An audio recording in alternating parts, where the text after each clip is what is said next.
Sei vorbereitet. Ansonsten kannst du dich nur blamieren.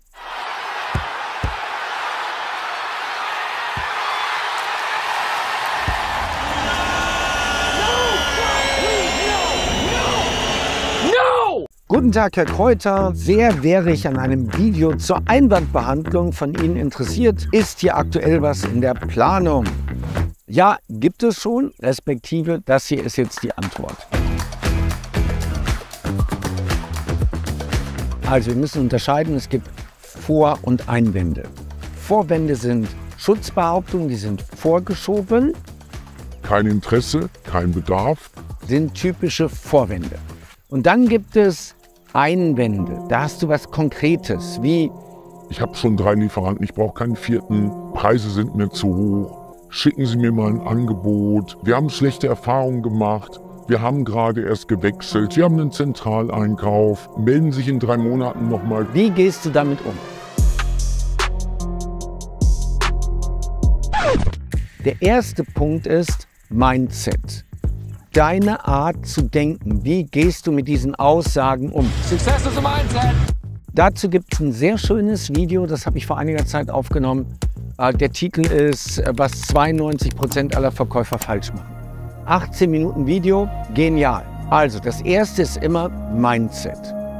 Deine Art, wie du darauf reagierst. So, das zweite ist, wie gehst du ganz konkret vor? Indem du mal alle Vor- und Einwände aufschreibst. Alle einfach mal auflisten. Nimm dir dafür ein bisschen Zeit. Mach es vielleicht mit deinen Mitarbeitern, mit deinen Kollegen zusammen. Schreib alles mal auf. Das sind am Ende 10 Standardeinwände und dann vielleicht nochmal 10 Exoten. Das war's. Wenn du die Liste hast, schreibst du daneben, was ist die faktische Lösung?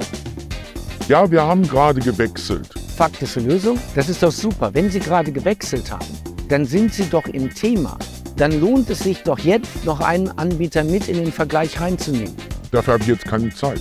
Wunderbar. Dass Sie einen vollen Schreibtisch haben, völlig selbstverständlich. Lass uns doch mal gucken, wann passt es vielleicht frühmorgens? Wann passt es vielleicht am Abend? Wann passt es, wenn Sie auf einer längeren Autofahrt unterwegs sind? Dass wir beide noch mal in Ruhe miteinander sprechen. Ich brauche maximal 20 Minuten. Du bietest ihm Lösungen an. Und jetzt gehst du hin und für jeden dieser Ein- und Vorwände überlegst du dir eine faktische Lösung. Und jetzt beschäftigst du dich einmal rhetorisch mit der Vor- und Einwandbehandlung. Also mein Angebot ist Bestseller Training. Das ist mein umfangreichster Online-Kurs mit über 1000 Videos. Dort sind, ich habe nicht nachgezählt, aber ungefähr 1 Dutzend Varianten zur Vor- und Einwandbehandlung drin. Was sagst du konkret? In welcher Struktur? Wie ist das Wording? Das ist elementar wichtig.